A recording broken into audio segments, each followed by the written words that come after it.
აბაჰე. გავიცნოთ ქალბატონო მარიამ ერთმანეთი. მე ვარ პარანორმალური მოვდენა, ხოლო ეს არანორმალური მოვდენა.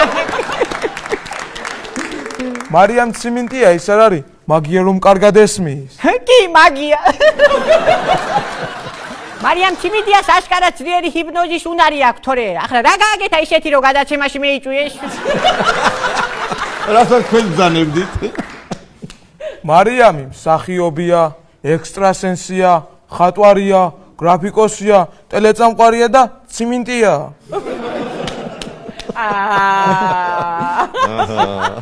მარიამ ციმენტია პირველი წინასწარმეტყველია, რომელიც ამბობს, ჩემი ცხოვრება მოულოდნელობებით არის სავსეო.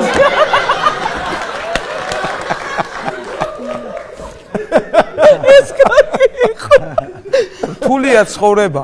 მარიამ ციმენტიას მის საქართველო უნდა და გამოსულიყო და მისტიკა გამოვიდა. მადლობა. მარიამ ციმენტია მელნი მონოს ქართველ ორეურად და მონიკა ბერუჩის სამეურად არის აღიარებული. მარიამ ციმენტია ოჯახში გასდილი ექსტრასენსია და ადამიანის გონებაში ხეჩარიერი არ შედის კაცო. ერთხელ მარიამ ციმენტიამ სასწრაფოში დარეკა. შეკ სამშაბათზე წნევა ამიწევს და მომაკითხეთო. ექსტრასენს მარიამ ციმენტიასთან ვიზიტი ჯადოს და ორასლას ერთად გიხსნის.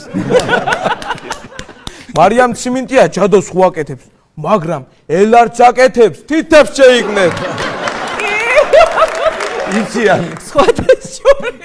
მარიამ ციმენტია ისეთი მაგარია, ერთხელ დემონი გამოიჯახა და მაღაზიაში ჩააგზავნა პურზე. ექსტრასენსმა მარიამ ციმენტიამ ზუსტად იცის, ვინ ვის უყვარს, ვინ ვის შორდება და ვინ ვისთან ღალატობს. მაგას ჭიათურაში ჭორიგანას ეჯახიან. მარიამი ყველაფერს ხედავს. რეიტუზი რომაცვია შიგნითი მაგასაა. რომა გვირდები ჩვენი გადაცემას პარანორმალულია. რაფერ? ამაზე პარანორმალური რა გინდა? ამიკო ჩოხარაძე მღერის და ზურამაძავიძე ხუბიობს.